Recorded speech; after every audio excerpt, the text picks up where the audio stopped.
Assalamualaikum warahmatullahi wabarakatuh. Innal hamdalillah nahmaduhu wa nasta'inuhu wa nastaghfiruh wa na'udzu billahi min shururi anfusina wa min sayyiati a'malina may yahdihillahu fala mudhillalah wa may yudlilhu fala hadiyalah. Asyhadu an la ilaha illallah wahdahu la syarikalah wa asyhadu anna Muhammadan abduhu wa rasuluhu la nabiyya ba'dah. Allahumma shalli wa sallim wa barik ala sayyidina Muhammad wa ala sayyidina Muhammad. Alhamdulillahirabbil alamin. Jemaah Masjid Al-Madinah yang dirahmati Allah, pertama-tama dan yang paling utama, marilah kita selalu panjatkan puja dan puji syukur kehadirat Allah Subhanahu wa taala yang mana sampai pada pagi hari ini kita masih dilimpahkan beribu-ribu nikmat yang kita tidak mungkin bisa menghitungnya. Pada pagi hari ini kita masih dilimpahkan nikmat iman, nikmat Islam, nikmat kesehatan, dan juga nikmat kesempatan, sehingga pada pagi hari ini kita masih bisa melaksanakan sholat subuh berjamaah di Masjid Al-Madinah yang kita cintai ini.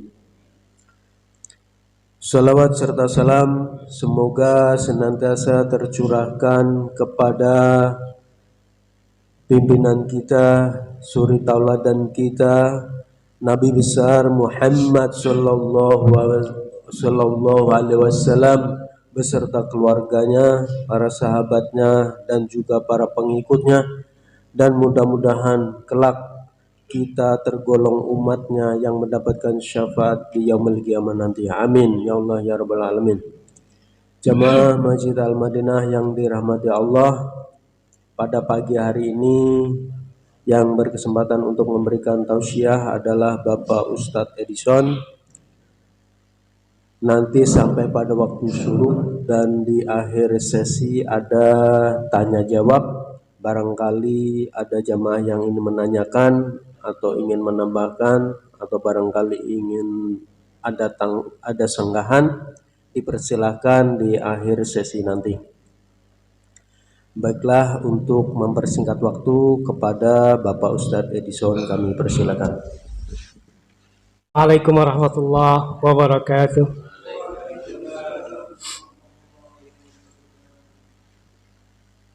Alhamdulillahirabbil alamin wassalatu wassalamu ala asrofil anbiya'i wal mursalin wa ala sayyidina Muhammad wa ala alihi washabihi ajmain.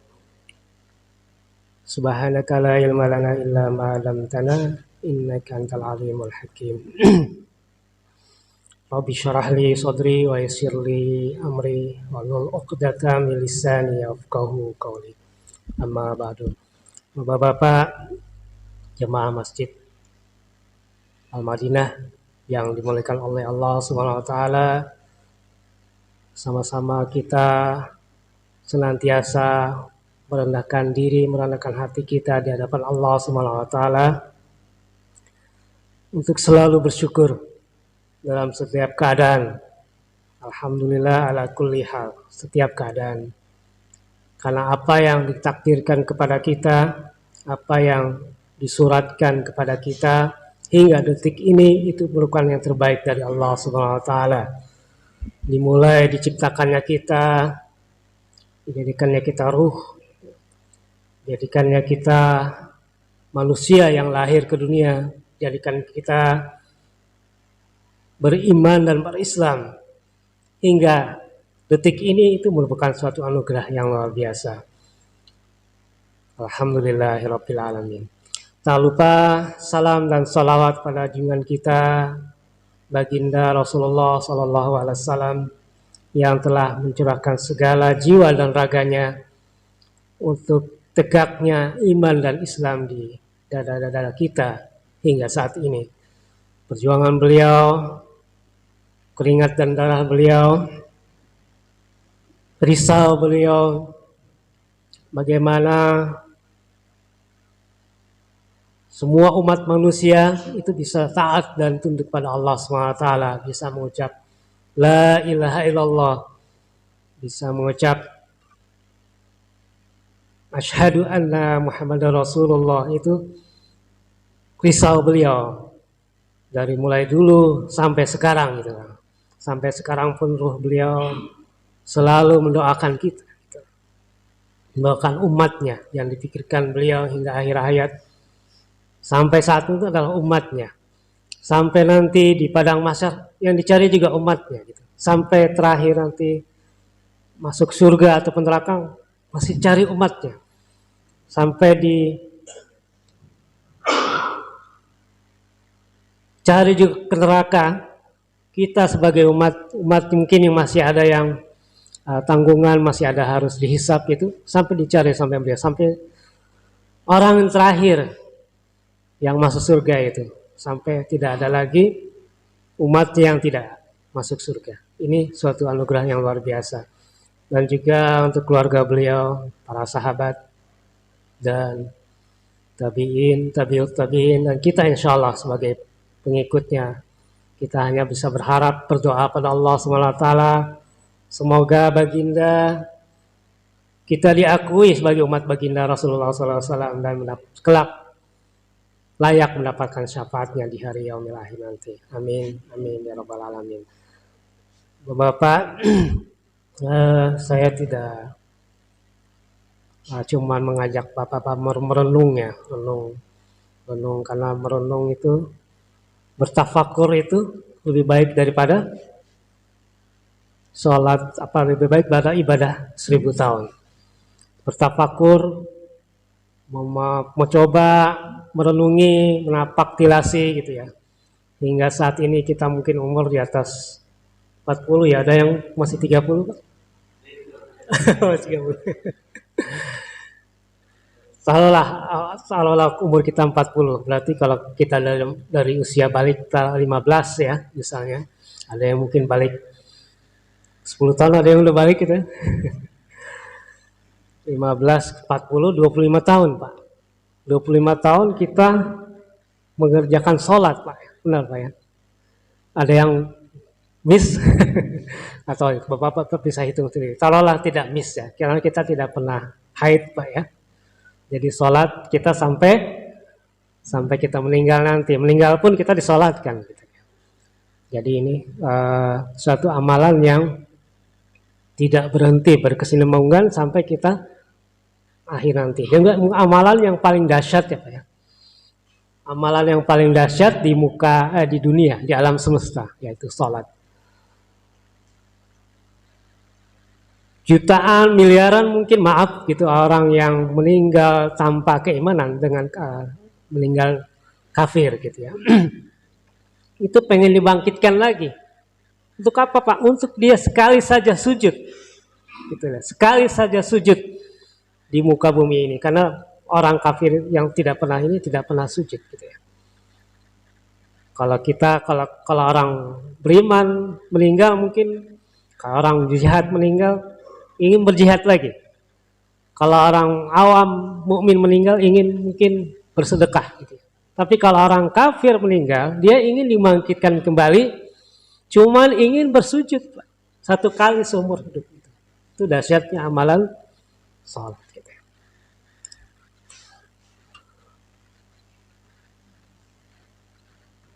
Islam menuntun untuk bahagia dunia akhiratnya. Dunia akhirat, dunia surga, akhirat pun surga. Tapi tentunya surga di dunia tidak ada sekujung kukunya dengan surga di akhirat. Kita memahami melaksanakan itu dengan pedoman tentunya dengan Al-Quran, Sunnah gitu ya. Bahagia adalah satu perasaan yang tidak dasar materi Pak. Kita mungkin punya uang bahagia, tapi banyak orang yang uangnya bertriliun-triliun mungkin tidak bahagia. Kita mungkin yang sekedar punya uang 10.000, oh bahagia, kita bisa beli kopi sama pisang goreng. Nikmat sekali itu Pak. Tapi ada orang yang uangnya yang kecil udah punya mungkin harta segala macam tidak bahagia gitu. Karena bahagia itu bukan materi gitu. Bahagia itu sederhana sebenarnya gitu ya. Kalau bahasa anak sekarang gitu ya. Cuman duduk merenung gitu ngelihat pohon pisang misalnya berbuah gitu ya. Ada perasaan bahagia. Gitu ya. Padahal mungkin pisangnya bukan pisang dia gitu ya. Pisang umum maksudnya gitu ya. Bahagia nih kapan nih matang nih mau saya tebang misalnya. Jadi kita nanti bisa kita goreng sama-sama kita bawa ke pos gitu misalnya. Makan rame-rame itu bahagia itu. Berkah. Nah, surga itu juga sesuatu yang menyenangkan. Di dunia pun ada surga gitu. Kita punya istri soleha, anak soleha gitu ya itu suatu kebahagiaan dunia gitu. Bara'atus soleha gitu ya. Itu baru satu Pak gitu ya. Kalau nambah lebih bahagia mungkin gitu ya. Tidak tahu ya, tergantung, tergantung, tergantung gitu ya. Nah, kalau satu saja bahagia, apalagi gitu kan. Artinya dengan yang satu itu kita syukur gitu Pak. Dengan yang satu, syukuri. Dengan yang satu itu pun kita syukuri gitu. Kalau menambah itu masing-masing, saya tidak menyuruh ya. Tidak menyuruh. Nanti saya dimarahin ibu-ibu kalau menyuruh gitu ya. Baik di dunia maupun di akhirat kita bisa mencari surga. Surga dunia macam-macam. Orang mungkin ya banyak harta, banyak anak gitu ya, banyak keluarga, kerabat, itu mungkin suatu kebahagiaan dia. Ada yang sederhana, ada yang kompleks, macam-macam orang memaknai surga di dunia gitu ya. Indonesia ini salah satu surga dunia, barusan dinobatkan sebagai negeri terindah di dunia ya. Negeri terindah di dunia. Jadi kita patut bersyukur Pak. Kalau kita wisata misalnya ke Singapura, emang ada apa di Singapura? Cuman gedung-gedung gitu doang gitu lah. Ya, ke negeri 4 musim ya cuman itu aja. Pohonnya tidak beragam gitu lah. Pohonnya pinus-pinus semua gitu lah. Dingin-dingin gitu lah. Kalau Indonesia pohonnya beragam. Kalau kita wisata misalnya ke hutan Kalimantan itu pohonnya beragam. Bule-bule tuh suka gitu kalau dibawa ke situ. Gitu. Danaunya, kekayaan lautnya, termasuk kita punya ini termasuk yang terindah di dunia, terumbu karang segala macam itu. Di Banda, di Bunaken itu termasuk yang terindah di dunia. Itu ada surga di dunia. Neraka di dunia juga ada. Neraka di dunia ada, terlebih neraka yang di akhirat kita. Jadi memang kita tujuan kita itu mencari kebahagiaan. Baik-baik kebahagiaan sederhana di hati. Kebahagiaan itu di hati. Dan hati kita ini selalu ingin kembali, Pak. Kalau kata orang kita punya kampung misalnya, kayaknya pengen pulang kampung setahun sekali gitu. Makanya Lebaran itu momen gitu ya, pulang kampung. Tapi sebenarnya kampung kita hakikatnya bukan di kampung tempat kita dilahirkan misalnya, tapi kampung kita tuh akhirat. Kita ini bukan makhluk bumi, kita ini makhluk surgawi gitu. Jadi kampung kita di surga. Dan kita ini juga berasal dari Dia, innalillah gitu ya. Berasal dari Allah. Wa inna ilaihi rajiun, dan kita akan kembali kepadanya. Kita rindu kembali kepada Sang Khalik gitu ya. Ini rindu sejati. Maka nanti surga yang paling tinggi itu bukan banyaknya bidadari Pak gitu. Walaupun nanti kita dapat juga gitu ya. Insya Allah gitu ya kalau kita masuk. Bukannya banyak makanan yang terbaik, bukan banyak misalnya tempat tidur bertahtakan berlian, bukan. Surga yang tertinggi itu manakala kita bersama Rasulullah SAW bercengkrama langsung kepada Allah SWT. Kita melihat Rabb kita, melihat ilah kita, itu seperti kita melihat bulan purnama terang benderang gitu loh. Seperti itu surga yang paling tinggi. Jadi nanti kalau kita udah masuk surga yang paling rendah misalnya, nanti akan digodok lagi di situ. Maksudnya kita akan beramal lagi di situ supaya akhirnya kita mencari dapat surga yang tertinggi gitu. Baca Quran lagi, sholat lagi itu Pak, di alam barzah, uh, di surga kita beramal lagi supaya nanti kita itu tidak akan puas sampai kita bertemu Rabb kita. Itu surga yang paling tinggi gitu. Tapi amalan kita nanti di akhirat nanti tidak berbekas, cuma untuk menambah derajat saja gitu. Tidak berpahala lagi gitu. Nanti kalau alam ya, ini ada juga dulu mungkin di medsos ada yang itu memperdengarkan apa siksa kubur sama kenikmatan kubur ya. Kalau siksa ya begitu. Kalau dalilnya kenikmatan kubur itu apa Pak? Yang kedengeran gitu. Ada yang pernah dengar kan? Ini Allah benar ya, tapi mungkin benar gitu. Kalau saya benar gitu. Ya, nah, siap. Ya, saya tidak bawa wifi jadi saya bisa kemana. Nanti mungkin ya sekarang. Kalau kita cerita tentang azabku alam barzah nanti. Jadi di alam barzah yang direkam di HP itu ternyata orang baca Quran Pak, rame-rame gitu loh. Kedengaran itu baca Quran. Jadi kita ini baca Quran lagi. Nabi Musa alaihissalam waktu ditemui Rasulullah SAW Isra Mi'raj itu lagi sholat Pak. Kenapa sholat lagi gitu ya? Bukan mencari pahala sholat lagi, tapi untuk meningkatkan derajat gitu loh. Nanti emang kita dapat kita derajat surga yang paling tinggi gitu loh. Seperti itu. Jadi orang yang terakhir masuk surga itu masuk surga paling rendah dulu. Nanti dia harus meningkatkan amalnya lagi gitu loh. Derajat lagi sampai dia bertemu Allah. Karena sejatinya surga yang paling sejati itu yaitu bertemu Allah SWT gitu. Karena kita berasal dari dia, innalillah gitu ya. Wa inna ilaihi raji'un. Kita akan kembali kepadanya. Seperti itu. Jadi surga yang digambarkan itu cuma untuk awam gitu ya, untuk fisik gitu ya. Padahal ruh ini kan tidak butuh makanan gitu ya. Ruh ini kita sholat itu dalam rangka ibadah ruhaniyah gitu ya, ibadah roh untuk berkomunikasi sama Allah SWT. Nah itu tadi kita hidup kompetisi. Kita surat Tabarok ya,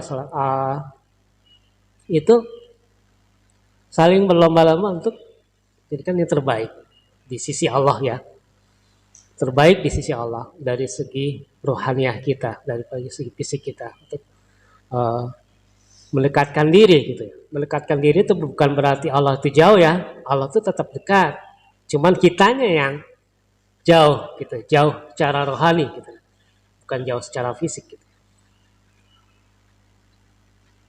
Tidaklah Allah itu cuma ditemui di masjid sebenarnya. Allah itu bisa ditemui di mana saja, terutama dengan sholat gitu. Sholat itu media bagaimana kita bisa bertemu Allah, bercurhat pada Allah SWT. Kita menjadikan sholat itu sebagai curhat. Kita mau hajatan, sholat hajat. Kita mau nikah, milih gadis nih gitu ya, istikharah misalnya. Kita mau rezeki dilancarkan, sholat duha misalnya gitu ya. Kita mau dapat pahala haji umroh, kita sholat isra gitu. Banyak sholat apapun gitu. Bahkan ada sholat mutlak yang tanpa ini gitu. Kita habis wudhu, kita bisa sholat wudhu, sunnah wudhu gitu. Banyak medianya. Kita mau bercengkrama di malam hari, kita sholat tahajud gitu. Seperti itu, ngadu aja Pak sama Allah, bebas, free, langsung, nggak perlu perantara gitu ya Pak ya, langsung. Salat itu satu mi'raj. Rasulullah melakukan mi'raj itu ke Sidratul Muntaha. Sidratul Muntaha itu suatu pohon gitu ya, pohon kehidupan mungkin, yang akarnya menghujam di ujung dunia dan pucuknya ujung dunia. Ilmuwan menghitung ujung dunia itu sekitar 43 miliar tahun cahaya. sekitar 43 miliar tahun cahaya. Malaikat itu bergerak dengan mungkin kecepatan cahaya gitu ya, yang dia 1000, kadarnya itu satu hari kita 1000 tahun, 1000 tahun di dunia gitu ya. Jadi dari situ dihitung sama ilmuwan bahwa kecepatan cahaya itu 300.000 sekian kilometer per detik. Untuk kalaupun malaikat itu kecepatannya seperti kecepatan cahaya, untuk mencapai ujung dunia pun malaikat perlu waktu 43 miliar tahun cahaya. Sementara Rasulullah, Buraq, malaikat Jibril itu bolak-balik Sidratul Muntaha ke dunia itu cuman dalam waktu semalam gitu ya. Berarti kecepatannya kemungkinan kecepatan lebih dari cahaya, atau itu perjalanan bukan satu dimensi, tapi perjalanan antar dimensi. Gitu ya. Jadi ada gerbang dimensi. Sebenarnya dunia kiri ini berdekatan Pak, kerjanya dunia paralel gitu ya. Kita ini dengan alam sebelah itu dekat sekali gitu ya. Tinggal bergerbangnya bisa dibuka tidak. Jadi Rasulullah melakukan perjalanan ke Sidratul Muntaha dengan membuka gerbang-gerbang. Dan tiap gerbang itu ada juga malaikat penjaga. Karena kalau cuma mengandalkan kecepatan cahaya, malaikat Jibril ataupun Buraq gitu ya, itu untuk mencapai Sidratul Muntaha 43 miliar tahun dan akan terus bertambah karena dunia ini selalu meluas gitu. Kita nggak pernah tahu ujungnya gitu. Kecuali zat Allah SWT yang tetap gitu ya. Zat Allah tetap tidak meluas, tidak ada. Tapi kalau makhluk itu selalu meluas. Kita kan berkembang, kita kan juga makin menua gitu kan. Di umur dunia ini makin tua dan alam meluas gitu. Jadi kita tidak pernah tahu ujung dunia. Mungkin dulu sudah dihitung 43 miliar tahun. Sekarang mungkin bisa 100 miliar tahun dunia. 100 miliar tahun cahaya, tidak pernah tahu. Itulah kekuasaan Allah SWT yang terlalu besar kalau kita omongkan gitu ya. Tidak bisa kita bayangkan gitu. Selalu meluas. Dan juga zat Allah juga maha besar gitu ya. Karena Allah sebagai pencipta tentunya lebih besar daripada ciptaannya gitu. Kita tidak bisa membayangkan. Seperti itu. Nah, pesan Rasulullah, salat. Kalau kita punya banyak masalah, perbaiki salat kita gitu ya. Ini renungan buat saya gitu ya, bukan buat kita semua gitu ya. Salat diperbaiki, jangan buru-buru. Kalau enak makan minum kopi, masang pisang goreng 5 menit atau setengah jam Pak enaknya. Enak setengah jam ya. Kalau 5 menit buru-buru gitu kan. Tok gitu kan. Kenyang sih tapi apa nikmatnya gitu kan. Pelan-pelan setengah jam sambil mandang istri gitu Pak ya. Mandang anak gitu kan. Bahkan kalau enak mertua juga lewat tuh Pak ya. Mertua lewat nggak kenal. Itu saking nikmatnya gitu. Salat ya seperti itu. Kita kan namanya kita curhat, berdialog gitu ya. Ya nggak enak lah buru-buru gitu kan. Bahkan kalau kita pun ada hajat mau makan gitu, atau hajat ke belakang, kita selesaikan dulu. Gitu. Supaya emang salat itu benar-benar dialognya terasa nyaman, nikmat gitu. Seperti itu. Renungi kata demi kata, walaupun kita tidak mungkin 100% tahu bahasa Arab gitu ya, tapi paling tidak poinnya yang kita baca tuh ngerti. Al-Fatihah itu paling tidak harus kita ngerti gitu ya. Kita ngucap Bismillahirrahmanirrahim. Ini kalimat paling dahsyat juga Pak. Bismillah itu. Alhamdulillah itu 7 ayat atau ada yang bilang 6 ayat gitu ya. 7 ayat kalau di mazhab Syafi'i itu Al-Fatihah itu 7 kata yang paling dahsyat di dunia. Setan iblis itu pun nangis guling-guling Pak begitu Al-Fatihah ini diturunkan salatnya. Itu baru Al-Fatihah. Ada bacaan-bacaan lain kita bilang Allahu Akbar misalnya.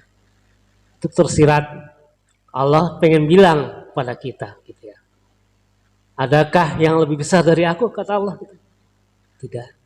Allahu Akbar. Allah lah maha besar. Sami Allahu liman hamdah. Wah, mendengar dari Allah dan segala puji. Adakah zat yang patut dipuji selain daripada aku, kata Allah gitu ya. Kita renungi satu-satu gitu ya. Kadang kita bisa nangis gitu ya, netes air mata karena teringat kekurangan kita, dosa-dosa kita. Itu sholat-sholat yang qad aflahal mu'minun ya. Sungguh beruntunglah orang yang beriman. Siapa? Alladzina hum fi sholatihim khashi'un. Orang-orang yang khusyuk sholat. Buat apa kita tidak bisa? Kenapa kita tidak bisa khusyuk? Ini mungkin pertanyaan pada diri saya gitu. Kita 17 rakaat sehari gitu ya. Belum tambah sholat-sholat sunnah gitu. Kalau kita tambah perlu tambah gitu ya. Ustaz Hadi Hidayat bilang kalau sholat kalau mau bermakna itu paling tidak 40 rakaat sehari gitu. 17 rakaat sholat wajib, 12 rakaat rawatib ya. Tambah lagi tahajud dan duha gitu ya. Tahajudnya 8 rakaat plus witir 11 rakaat tambah duha lagi. Itu baru 40, amalkan 40 rakaat per hari baru kerasa gitu ya. Kerasa karena kalau kita cuma melaksanakan kewajiban 17 rakaat itu cuman baru dianggap sebagai hamba doang.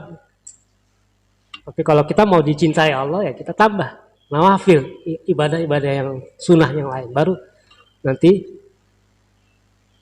Allah mencintai kita. Kita datang dengan berjalan, Allah datang dengan berlari gitu. Ini hadis qudsi ya. Pendengaran kita menjadi pendengaran Allah gitu ya. Penglihatan kita menjadi penglihatan Allah seperti itu. Jadi kita jadi walinya gitu ya. Wali itu bukan pakaian enggak, tapi dekat dia dengan Allah. Wali itu wakil gitu ya, kekasih gitu ya. Siapapun bisa jadi kekasih Allah. Orang biasa, orang berpangkat, orang miskin, orang kaya, siapapun bisa jadi kekasih Allah selama dia hatinya memang selalu mengingat Allah gitu ya. Terutama dalam sholat. Kita dianjurkan mengingat Allah setiap waktu. Tapi kalau kita udah nggak untuk sholatan dia nggak mengingat Allah, kapan lagi kita mengingat gitu kan? Nah ini juga sholat sebagai tolak ukur ya di kita ibadah kita di alam nanti gitu ya, setelah alam dunia. Salat kita baik, berarti amalan kebanyak kemungkinan sebagian besar pastinya amalannya juga pasti baik gitu ya. Karena salat itu kebaikan dilihat dari salat. Bukan berarti dia kelihatan sama kita ya, maksudnya kelihatan sama Allah gitu ya. Salat kita bagus apa tidak? Allah yang menilai gitu ya. Kalau kita salat nggak bagus itu seperti ada kain bekas ngelap gitu Pak. Ngelap apa? Debu apa? Kalau kita ngelap penggorengan yang gosong-gosong itu, kalau sholat kita nggak baik seperti kain yang itu dilemparkan ke muka kita. Nih sholatmu. Seperti itu. Makan sholat gitu ya. Kalau sholat kita tidak khusyuk, tidak sesuai gitu ya, sembarangan gitu ya, maunya buru-buru gitu ya, tidak. Pikiran kita melayang gitu. Padahal kita menghadap Sang Khalik gitu. Kita mau menghadap lurah aja dipanggil pakaian rapi Pak gitu. Rapi kan, terus ngomong nggak bisa salah tuh gitu. Nggak enak gitu kan. Itu seperti itu gitu. Kita menghadap Sang Khalik mestinya lebih gitu.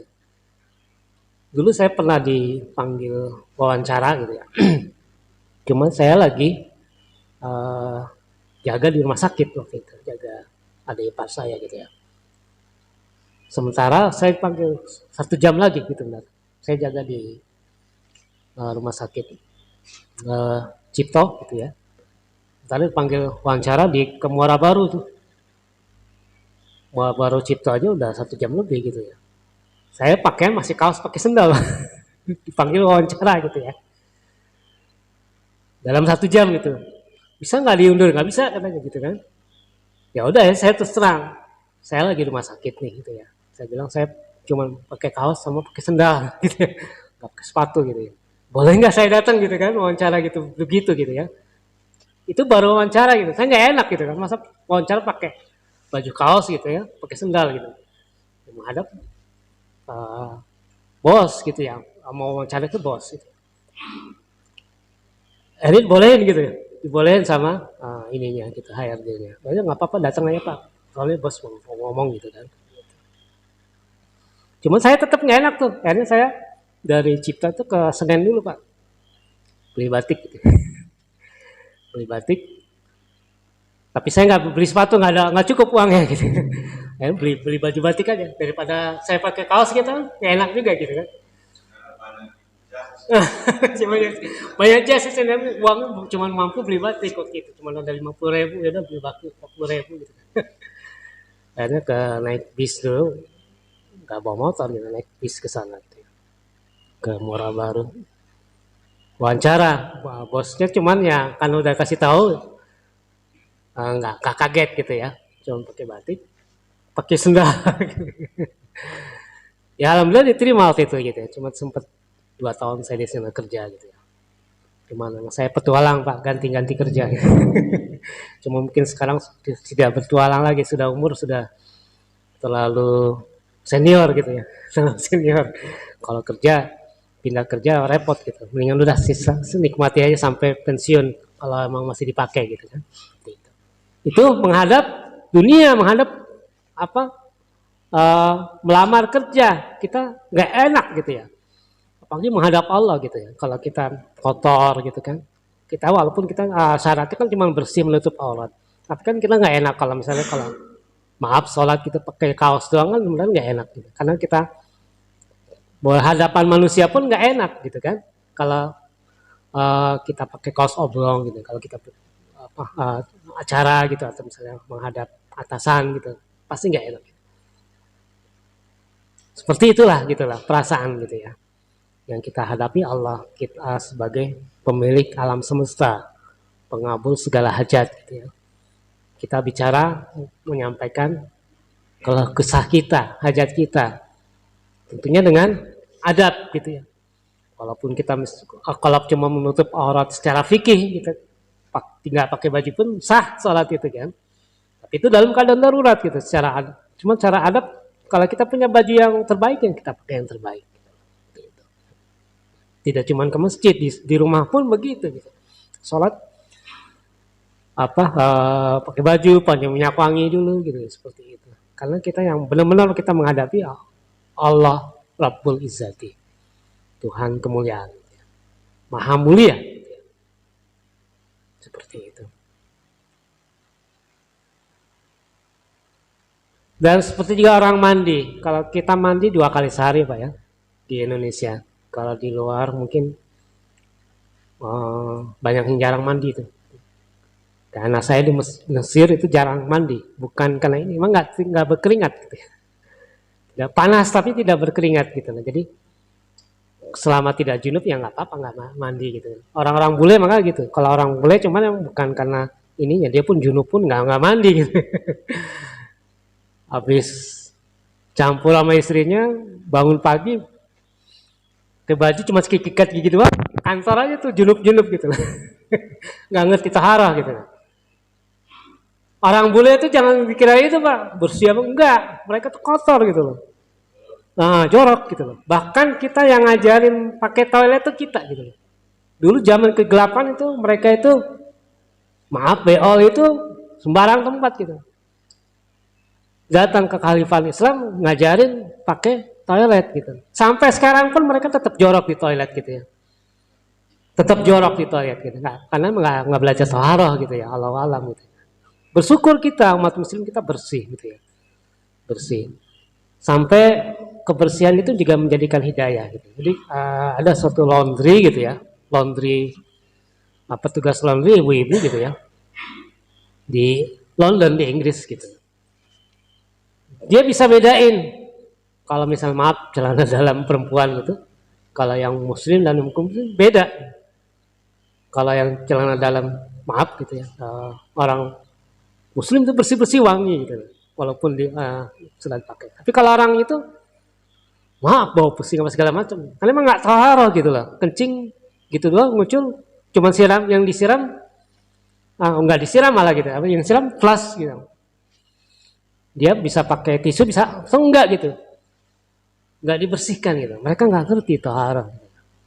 Masih banyak seperti itu. Kita aja yang taharah Islam yang taharah nggak beres tuh jadi siksa kubur. Apalagi mereka yang nggak taharah, bukan siksa kubur lagi, siksa sampai ke akhirat sana, sampai ke neraka sana siksanya gitu ya. Kita pun dikritik kalau kita nggak bersih taharah kita. Maka kencing benar-benar tuh bersihin tuh. Kencing yang sembarangan kayak supir truk gitu, kencing yang dikencingin ban gitu. Sampai supir truk nggak punya toilet, kencingin ban, kencinglah di, kalaupun nggak ada toilet, kencing di apa jangan tempat air mengalir gitu ya, di lubang atau ya. Terus pakai batu gitu atau kan sedia aqua tuh, aqua yang gede itu, siram lah yang bersih gitu ya. Di pohon ya niat untuk ini ya, apa jadi pupuk gitu ya. Kan ya bawalah kita aqua yang emang buat wudhu atau buat taharah gitu ya, seperti itu. Ada adabnya gitu, jangan sembarangan gitu. Kita ini tetap kritik harus bersih taharah. Kalau udah taharah nggak bersih, sholatnya apalagi tuh, wudhunya nggak beres, sholatnya apalagi gitu ya, nggak sah sholat tanpa wudhu yang benar gitu ya.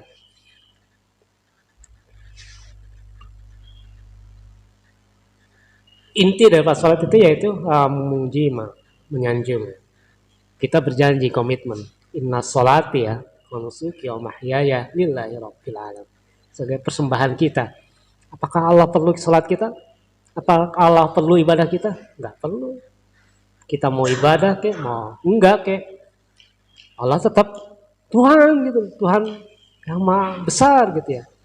Semua makhluk kafir semua enggak mengurangi kerajaan Allah juga. Mau semuanya beriman, sholat semua, nggak menambah kerajaan Allah juga. Allah ya tetap segitu ya. Sholat ini buat kita ibadah ini buat kita. Kita yang ingin mendekat. Allah udah dekat sebenarnya. Cuman kita yang pengen emang mendekat gitu. Kita fitrah kita, gitu. Pengen kembali gitu. Kita pasti kembali, Pak. Siapapun kita pasti kembali kepada Allah. Makanya kalau orang meninggal non Muslim itu juga istiazah juga itu apa? Innalillahi juga. Karena pada hakikatnya dia kembali kepada Allah. Mau dia bilang Tuhannya siapa kayak kita keyakinan kita kan dia kembali kepada Allah. Seperti itu. Mau nggak sholat gitu, nanti disolatin juga Pak. Nggak sholat, tetangga masjid misalnya. Ntar begitu meninggal bawa ke masjid tuh, sholatin. Jadi kita nggak bisa lari dari takdir kita gitu. Makhluk yang akan kembali pada Allah gitu. Makanya kita sekarang baik-baiklah gitu ya. Kita ibadah intinya buat kita sebenarnya. Jadi kalau kita buat kita kan tentunya yang terbaik kan. Kita pengen bikin rumah yang terbaik gitu kan. Apapun semua yang terbaik, kita buat anak kita yang terbaik. Makanya kalau buat kita yang bagus Pak. Seperti itu. Bukan buat Allah, Pak. Allah nggak butuh salat kita. Minta jalan dulu, sayangi kurangan, tinggikan derajat, rizki sebenarnya kita Allah kasih gitu. Cuman kalau kita dengan salat, rizkinya itu jadi berkah. Gitu. Rizki sedikit tapi berkah. Gitu. Tapi kalau kita tidak beribadah, emang tetap dikasih rizki. Orang kafir pun tetap kaya raya walaupun nggak sholat. Gitu. Tapi kekayaannya tidak membawa berkah, bahkan membawa laknat, membawa siksa gitu ya. Apalagi yang bermaksiat gitu kan. Orang bilang tuh uang setan dimakan jin gitu ya. Betul nggak? Kita dapat uang dari maksiat ya kita gunakan untuk maksiat gitu. Nggak mungkin. Walaupun misalnya ada yang korupsi bangun masjid, nggak ada hitungannya gitu. Dia tetap nol gitu loh. Bahkan minus gitu ya. Uang korupsi buat bangun masjid gitu ya. Yang ada tuh uang korupsi buat foya-foya segala macam gitu ya. Nggak jelas peruntungannya dan cepat habis biasanya gitu. Uang yang tidak halal gitu. Intinya itu gitu. Kita sholat sebenarnya dalam rangka mendekatkan diri kepada Allah SWT. Bersyukur dalam rangka bersyukur. Sudah dengan apa yang sudah Allah kasih gitu. Bukan dengan apa yang belum Allah kasih. Kita pasti dikasih walaupun kita dalam sholat gitu ya. Tapi kita dalam sholat dalam rangka bersyukur. Sholawat juga. Nah ini juga tantangan bagi kita ya. Gimana supaya khusyuk. Dalam satu riwayat Rasulullah SAW sayembara gitu ya. Sayembara pada sahabat. Siapa yang salatnya khusyuk gitu ya, aku kasih nih kata Rasulullah sorban. Sorban yang bagus warna-warnanya. Ada beberapa warna gitu ya. Hijau, merah ya, segala macam. Termasuk Sayyidina Ali gitu. Sayyidina Ali ikut sayembara. Sahabat-sahabat yang lain udah ini nggak pada lulus tuh. Sayyidina Ali juga sholat dari awal takbir sampai hampir salam dia khusyuk juga.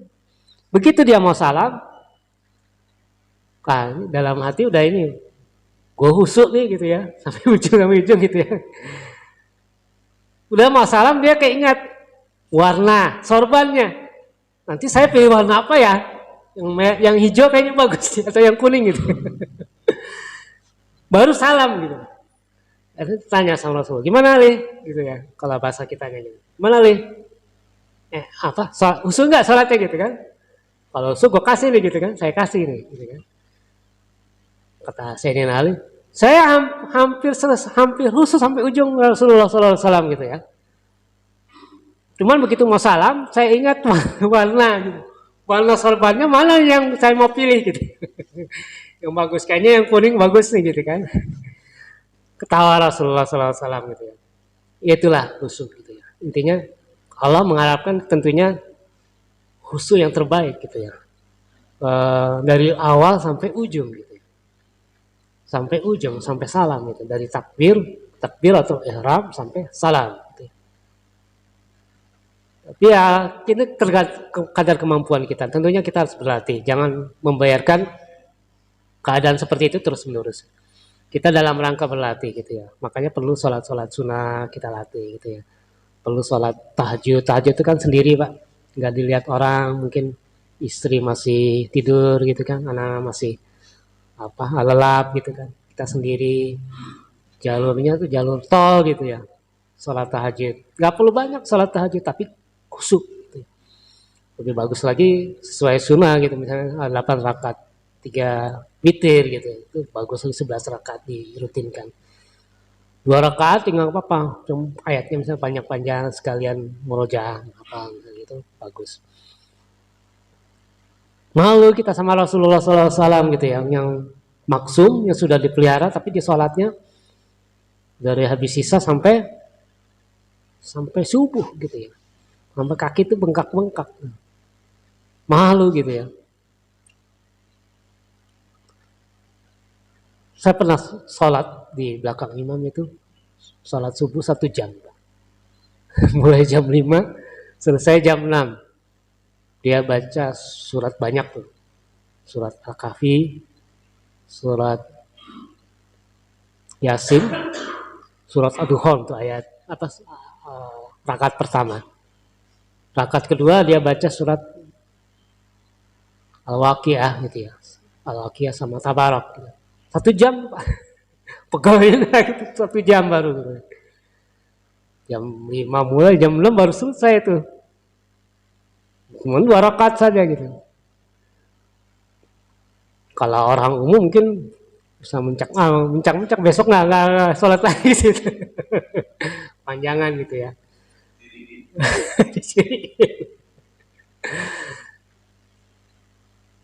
Itulah melatih. Kita latihan gitu ya. Saya pribadi latihan. Paling tidak waktu takbir itu khusyuk benar tuh. Allah, ada yang mungkin macam-macam caranya gitu ya. Dan yang nggak perlu gini. Sesuai sunnah aja gitu. Allah. Langsung ingat Allah Ta'ala Maha Besar gitu ya. Tidak ada yang nggak boleh ingat lagi yang lain. Selesai Al-Fatihah, habis itu ingat lagi tuh. Tadi saya nyari kunci ada di situ tuh. Tapi itu ya wajar masih. Cuman ya kita harus latihan. Jangan berkutat pada yang itu aja. Kita udah sholat 17 rakaat sehari, masa nggak ini gitu loh. Khusus 1 rakaat paling nggak gitu. Allah juga tahu gitu usaha kita gitu. Kalau kita tidak berusaha juga Allah tahu gitu loh. Lo nggak berusaha, lo emang nggak husu dibilang kata Allah. Tapi lo nggak berusaha jadi husu. Gitu. Allah kan tahu hati kita. Allah melihat hati kita, bukan melihat fisik kita. Gitu.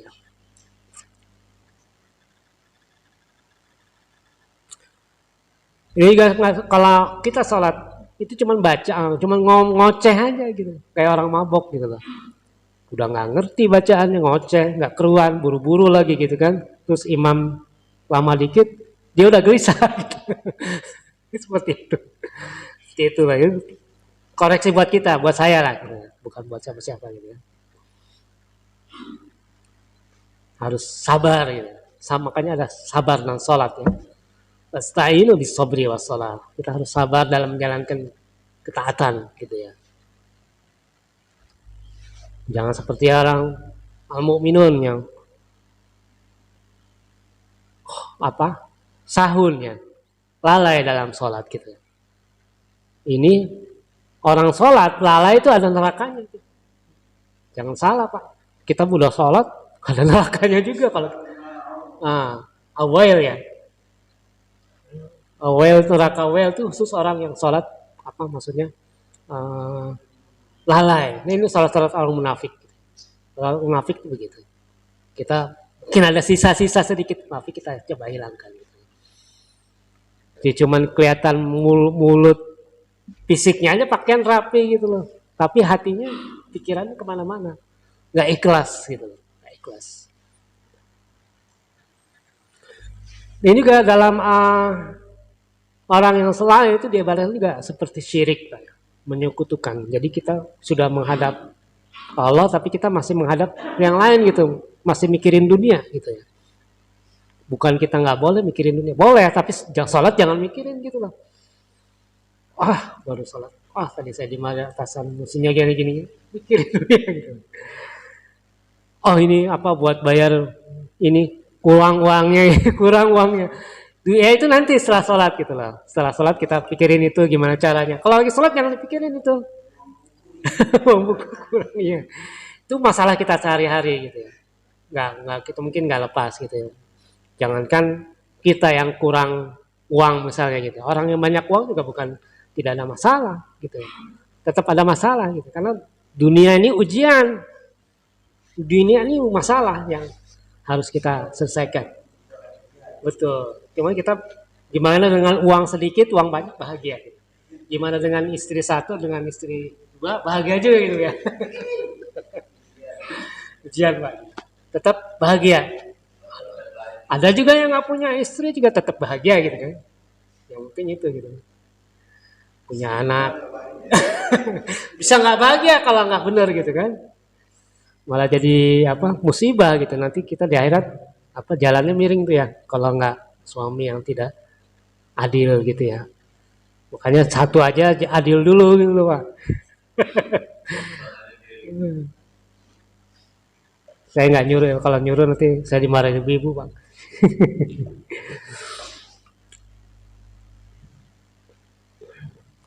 Nah ini juga renungan kita. Kenapa orang yang sholat itu tetap melakukan keji dan mungkar gitu ya. Orang yang sholat tetap membunuh, berzina gitu ya. Karena memang itulah mungkin sholatnya udah nggak benar. Sholat pun nggak benar, udah nggak rukunnya nggak benar gitu. Secara fisik nggak benar gitu, wudunya nggak benar. Ya tadi buru-buru segala macam itu makanya jadi tetap dia melakukan hal-hal dosa besar gitu ya. Padahal sholat itu sendiri dengan sholat pun sudah mencegah gitu kan. Kita dalam waktu 5 menit itu paling tidak melakukan hal yang berbuat dosa besar gitu ya. Mestinya. Tapi kalau kita sholatnya lalai itu udah dosa besar. Lalai pikiran dosa besar. Cuma menggugurkan kewajiban kita, nggak dapat apa-apa. Cuman lapar dan haus kalau puasa gitu. Cuman capek tungging sana tungging sini gitu. Sholatnya seperti itu. Nggak ada makna, nggak ada nilai plus yang kita dapat. Padahal kita berkomunikasi Allah tuh cas. Bapak mungkin pernah ikut kalau motivasi ya. Ceramah seminar motivasi. Kan habis itu kan tadinya mungkin kusut segala macam, coba motivasi jadi segar lagi kan seperti itu. Salat itu seperti itu. Kita puyeng apa segala macam, kita sholat kita jadi segar kembali. Dalam satu riwayat juga begitu, pernah ada seorang pemuda gitu ya, awalnya lusuh, dari mukanya itu udah madesu gitu ya, madu depan suram, berantakan lah gitu. Cuman dia habis itu sholat 2 rakaat, itu cerah. Rasulullah bilang, dia telah menyelesaikan ini dengan sholat, cerah kembali. Seperti itu kita di-recharge lagi spirit kita gitu. Kalau kita sholatnya tidak seperti itu, kita perlu renungi lagi Pak. Berarti cuma aktivitas harian yang reguler saja. Hal-hal yang biasa saja. Kalau kita sholat subuh tadi udah luar biasa, itu kita mendapatkan dunia dan seisinya gitu ya. Baru sholat sunahnya, apalagi sholat wajibnya. Gitu. Mestinya seperti itu. Kita di-recharge lagi 5 kali sehari. Orang kafir itu kagum sebenarnya sama kita. Bisa sholat 5 kali. Orang-orang yang mau masuk Islam, saya nggak sanggup gitu. Ke tempat ibadah cuma seminggu sekali aja saya bolos gitu. Mau sholat 5 kali sehari gitu. Mereka tuh kagum sebenarnya. Kalau mereka bisa seperti itu, mereka akan jadi pribadi yang lebih baik lagi. Orang luar yang memandang ya. Cuman kita umat Islam tidak memandang seperti itu. Kebanyakan, mungkin saya gitu ya. Kebanyakan tidak memandang seperti itu. Kalau 5 kali sehari itu 5 kali diri cas gitu ya. Mandi 5 kali, udah bersih, lahir batin. Iman, spirit itu meningkat selalu. Salatlah seperti kamu melihat Allah gitu. Benar-benar melihat Allah gitu lah. Kita benar-benar melihat manusia lain itu ciptaan Allah. Tajalinya Allah. Kita melihat seperti itu. Kita melihat sifat-sifat Allah. Kita nggak mungkin bisa melihat zat di dunia ya. Tapi kita bisa melihat sifat-sifat Allah. Dia pemurah seperti Allah juga pemurah. Maha pemurah. Gitu.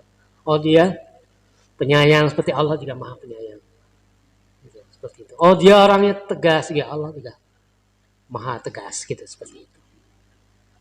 Seperti itu kita melihatnya. Kita melihat dunia ini udah nggak melihat makhluk lagi, tapi yang kita lihat makhluk Allah gitu ya. Makhluk ciptaan Allah, tajalinya Allah. Sifat Allah ada pada makhluk gitu ya. Sepersekiannya gitu ya. Karena Allah yang maha tentunya. Gitu. Tafakur lebih baik daripada ibadah setahun.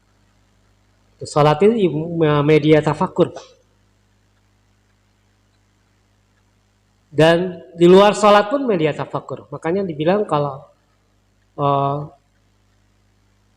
tidurnya orang yang beriman itu lebih baik daripada sholatnya orang yang awam gitu ya. Kalau orang awam mungkin dia sholatnya sekedar untuk menunaikan kewajiban. Tapi kalau tidurnya orang beriman, ulama itu tidurnya pun menyelesaikan masalah. Saya tidur sebentar, pusing, habis mimpi ketemu Rasulullah SAW gitu. Masalah kamu ini Rasulullah bisa begitu. Jadi tidurnya orang beriman itu menyelesaikan masalah gitu. Tapi kalau sholatnya orang yang sembarangan justru menambah masalah gitu, nambah dosa. Itu. Anggap kita ini sholat yang terakhir gitu ya. Kita sholat, besok lagi saya dicabut. Teman saya kemarin meninggal gitu ya. Kemarin tabrakan di dekat Permata situ, gak ada yang tahu gitu. Jalan rame-rame aja gitu kan. Tiba-tiba ada angkot belok putar balik buru-buru ya. Tabrak lah sama truk segala macam. Kena berapa orang itu? Termasuk teman istri saya itu kecelakaan kakinya remuk gitu. Ketiban sama truk. Ada yang meninggal satu dia.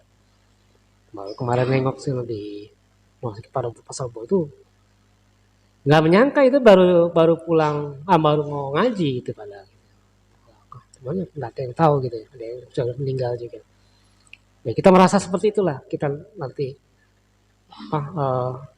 sekarang kita nih sampai nggak waktu zuhur kita gitu. Begitu zuhur ini sholat terakhir ini kita nggak tahu sampai asar nggak, seperti itu kita coba renungi gitu. Walaupun tidak seperti itu ya paling tidak sholat bisa menjadikan khusyuk. Ya itu termasuk yang sholat itu yang paling dihitung ya. Pertama dihitung dulu. Kalau sholatnya udah beres amalan lain gitu ya. Sholat nggak beres, amalan lain juga pasti nggak beres gitu. Itu udah rumus hukum alamnya gitu, hukum Allahnya gitu. Komunikasi dan jangan mengingat gitu ya, bersekutu mensekutukan, bersyirik, berbuat syirik dalam sholat terutama gitu ya. Kita mungkin tidak berbuat syirik, tidak menyembah berhala gitu ya, tidak pakai jimat apa segala macam seperti itu. Tapi kita kadang bisa mensyirikan Allah dengan sholat kita. Kita harus situ. Tentunya sholat juga peluang besar untuk meraih surga, baik di dunia maupun akhirat. Sholat yang khusyuk itu udah surga dunia, Pak. Surga dunia. Surga agama, surga akhirat itu tergantung rahmat Allah lah gitu ya. Paling tidak sholat yang khusyuk gitu ya, itu udah surga dunia bagi kita. Ketenangan luar biasa gitu. Kita artinya semua beban hilang gitu. Kita anggap curhat pada yang maha memberi gitu kan. Jangan curhat di Facebook. Jangan curhat di media massa, Pak. Nggak ada yang dengar, Pak. Paling nih komen like atau apa, kamu doa lagi deh gitu. Status. Boleh, tapi dalam rangka juga berdakwah gitu ya.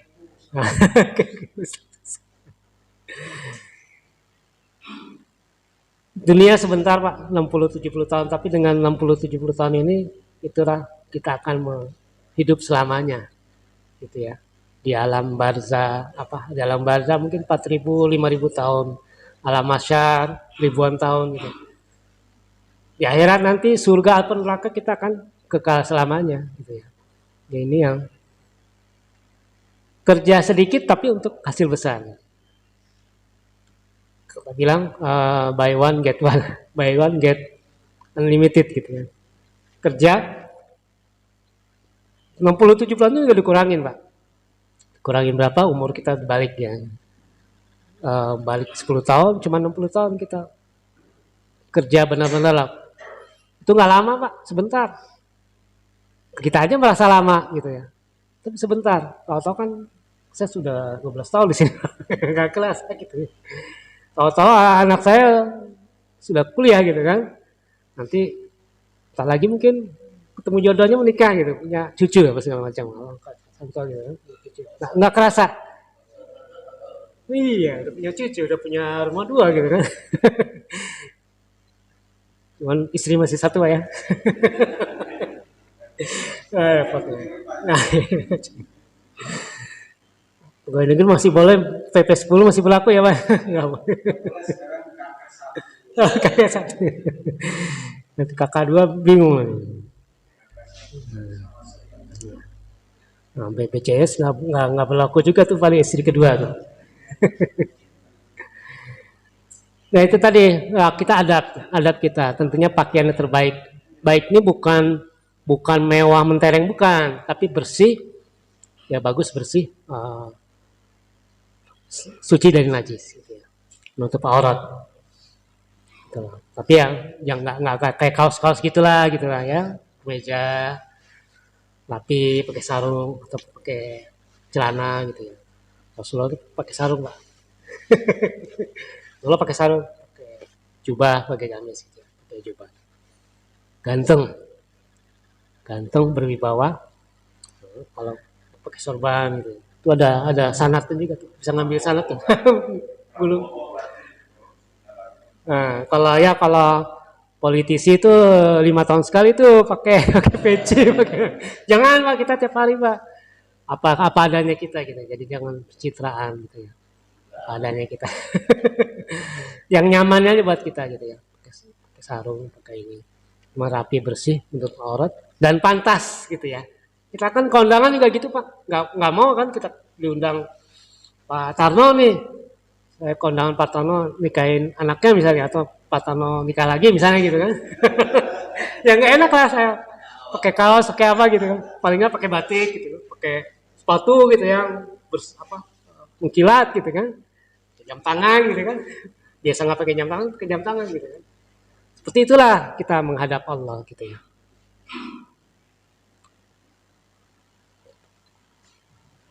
Tenang, sabar, nggak buru-buru. Ngerti, paling nggak ngerti semua, tapi intinya ngerti. Baca surat Al-Maun gitu kan, berarti ngerti kita menolong orang miskin di situ kan. Terus sholat juga jangan lalai gitu kan, seperti itu. Jangan menghardik anak yatim seperti itu. Itulah inti-inti surat itu kita ngerti intinya gitu, nggak perlu kalau bagus lagi semua terjemahan tahu gitu kan, tapi paling tidak ngerti makna daripada bacaan yang kita baca gitu maksudnya.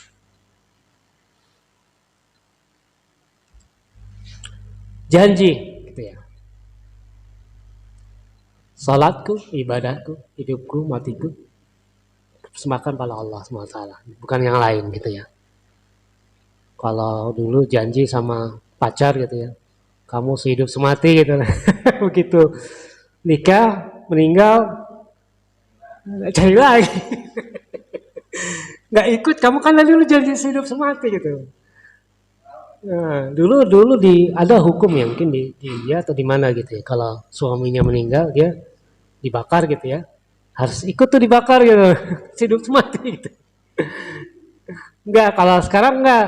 Suami istri meninggal, nunggu apa? Tanah makam tuh gini dipadet-padetin nih. Masih nggak nunggu kering udah ini lagi cari cara istri lagi gitu. Kalau istri mungkin nunggu masa idah gitu. Kalau kita kan nggak ada masa idahnya Pak. Gitu. Hari ini meninggal besok bisa nikah lagi. Jangankan meninggal Pak. Gitu. Orang yang masih hidup aja bisa nikah lagi gitu.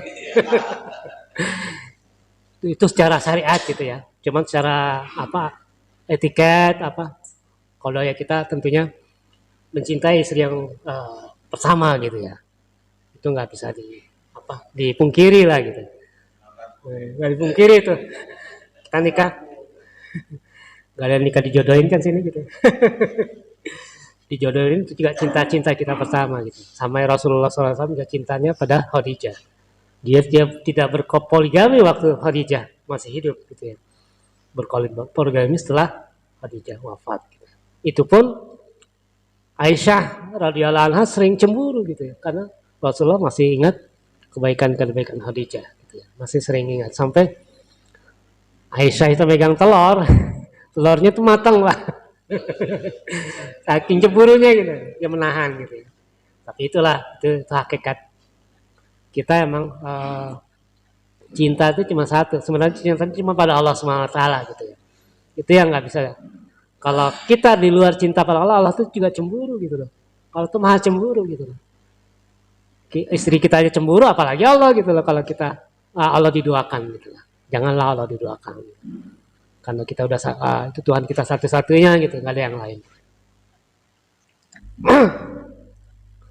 Ya itulah mungkin sampai di situ bisa bermanfaat bagi diri saya terutama gitu ya. Karena ini spiritualis ya, rohani diri kita pribadi kita yang bisa nilai. Bukan saya ngajarin fisik, fikih apa segala macam dalam gitu. Tapi dalam hati kita. Renungan bagi kita, bagi saya pribadi. Mudah-mudahan bermanfaat. Kalau ada kata yang salah, saya mohon maaf. Billahi taufiq wal hidayah. Assalamualaikum warahmatullahi wabarakatuh.